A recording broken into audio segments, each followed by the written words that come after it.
A blessed Sunday to us.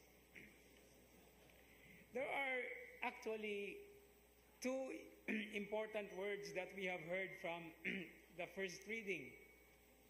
And it says something about wisdom and discernment. In the gospel reading, when Jesus summoned the crowd, he said to them, "Hear me and understand." Now, what is this wisdom all about? Now, if we study the wisdom literature of sacred scriptures, the books that are, of course, identified with the book of Proverbs, the book of Psalms, included the Psalms, you have Ecclesiastes, you have the Song of Songs, you have the Wisdom of Solomon, you have Sirach. All these books practically centers on wisdom as a manner of application, applying the teachings of the Lord, putting the commandments of the Lord into practice. That's the reason why when the normal thing about, translating the word wisdom, when I ask people, what do you understand, how do you understand wisdom as translated in Cebuano, or what is your translation of wisdom? And generally people would say kaalam, because that is what we are used to. In fact, kaalam is one of the aspects of wisdom, but it's not enough. Kaalam is more identified with knowledge. No, that's why if you know Tagalog, the Tagalog people would, alam mo ba? No? And the question is, do you know? It is, are you wise? No? So if you use the word kaalam, o kung pangutan tas mga Tagalog, alam mo ba? It is not a question that says, are you wise? No, do you know something? Alam mo ba? But what is wisdom in Cebuano? There is a very beautiful word. It's kinaadman. No? Kinaadman, which is very, very much tied up with kinahiladman, which is the deep, the depths.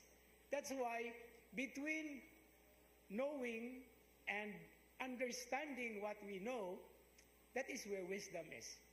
It's not enough to know. We can know so many things. We read social media, we read many things. We know. But do we understand what we know? That's the main problem. And that is the purpose of wisdom. To be able to go into the depths, to understand even the little things and the practicalities involved. And so that is what Moses was telling the people. By observing and following the commandments of the Lord, it will give you wisdom. In other words, it is not enough to just memorize and say out loud the words, but it has to be put deep inside our hearts. Mura bag nagkaunta ba? No? One thing is to hungit, another thing is to usap, but it's another thing to digest. Where we already are, when we are already absorbing the nutrients of the food that we are taking in. So this is what wisdom is. Even wisdom is found in people who do not go to school. All those who go to school are always it's always a tendency that they will get to know, but another thing is the understanding. And so wisdom and hearing and understanding from the gospel reading means let it sink deep down in your hearts. And this is a very serious challenge in our times, because just like the Pharisees and the scribes that Jesus were actually criticizing into this gospel reading, tendency for people is to be so much caught up with the details. During the Bible study last Friday, I was telling those who attended the Bible study that if you focus yourselves on details, you don't get the head and the body of it. Nga naman.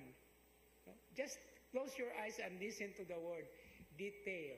Kung sa Binisaya pa na, ang ikog. Ang ikog ray imong magunitan, di nimo magunitan ang kasing-kasing o ang ulo. And you know what's in the ikog is already mga hinungaw na lang na. That's why details are good if we do not forget the essentials. Inasmuch as when you draw an animal, a dog, a cat, these are my favorite animals, by the way, no? You always have to put the tail. But it's not enough. Kainumdum mo anang the way to draw the cat sa elementary, no? Duha ka circles, nya dayon na no, ang detail, no? Usahay nindot kayo ang detail. Bahala na ng duha ka circles. Usahay niya butangan dayon duha ka kadalungan. But where's the face? No? That's why there are so many things that our concerns would also be somehow challenged. And it is in this gospel reading that we hear this very challenge and invitation. Now about the word discernment, no? So it is your wisdom and discernment that all the peoples will see. Now discernment, by the way, I have a particular bias with that because I have been brought up by the Jesuits. And the Jesuit tradition, the Ignatian spirituality has always this discernment of spirits.